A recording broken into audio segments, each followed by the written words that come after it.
5944. Examples of classic behavioral traps that experienced pilots may fall into are trying to A. Assume additional responsibilities and assert PIC authority. B. Promote situational awareness and then necessary changes in behavior. C.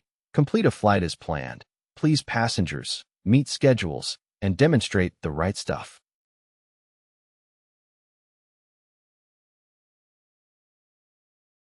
The correct answer is C.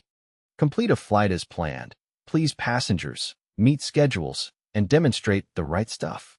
Classic behavioral traps refer to common pitfalls or tendencies that experienced pilots may fall into, potentially compromising flight safety.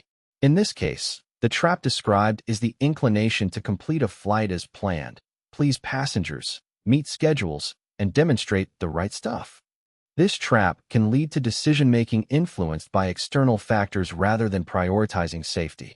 It highlights the importance of recognizing and mitigating the pressures associated with meeting personal, operational, or social expectations.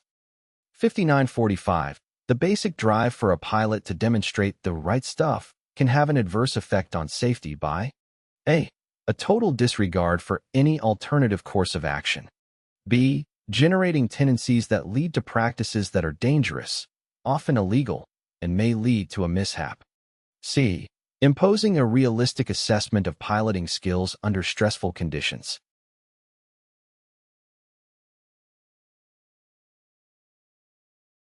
The correct answer is B. Generating tendencies that lead to practices that are dangerous, often illegal, and may lead to a mishap. The basic drive for a pilot to demonstrate the right stuff refers to the desire to showcase competence, skill, and professionalism in aviation. However, this drive can sometimes have adverse effects on safety. Pilots who are overly focused on demonstrating their abilities may engage in practices that are dangerous, exceed their capabilities, or even violate regulations. This can lead to risky situations and potential mishaps. 5946. Most pilots have fallen prey to dangerous tendencies or behavior problems at some time. Some of these dangerous tendencies or behavior patterns which must be identified and eliminated include A. Deficiencies in instrument skills and knowledge of aircraft systems or limitations. B. Performance deficiencies from human factors such as fatigue, illness, or emotional problems. C. Peer pressure, get-there-itis loss of positional or situation awareness, and operating without adequate fuel reserves.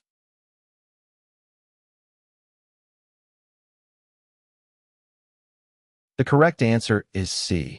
Dangerous tendencies or behavior problems that pilots must identify and eliminate include the ones listed in option K. Peer pressure, feeling compelled to take risks or make unsafe decisions due to the influence or expectations of others. Get-there-itis, the strong desire to reach the destination or complete the flight plan, leading to a disregard for safety factors or making risky choices. Loss of positional or situational awareness, failing to maintain an accurate understanding of the aircraft's position, situation, or surroundings, which can result in navigational errors or misjudgments.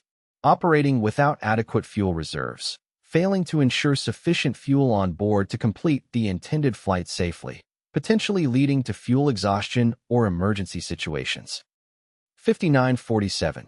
An early part of the Aeronautical Decision Making (ADM) process involves A. Taking a self-assessment hazardous attitude inventory test.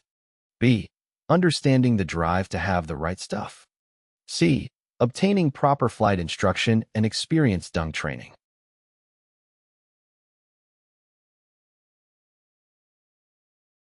The correct answer is A. Taking a self-assessment, a hazardous attitude inventory test. An early part of the Aeronautical Decision Making (ADM) process involves pilots taking a self-assessment hazardous attitude inventory test. This test helps pilots identify any hazardous attitudes or tendencies that may affect their decision-making and risk management abilities. By recognizing these attitudes, pilots can work on correcting them and making safer decisions in the future. 5948. Hazardous attitudes which contribute to poor pilot judgment can be effectively counteracted by A. Early recognition of hazardous thoughts. B. taking meaningful steps to be more assertive with attitudes. C. Redirecting that hazardous attitude so that appropriate action can be taken.